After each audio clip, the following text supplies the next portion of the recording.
Сәлем достар, бүгін сіздермен Hello Kazakh. Бүгінгі видео телевизорлер тарихы жайлы болады.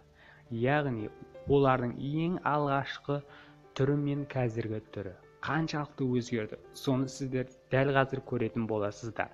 Ол үшін осы каналға жазылып, лайк басуды ұмытпаңыз және пікіріңізді жазып кетіңіз. Сонымен видеоны тамаша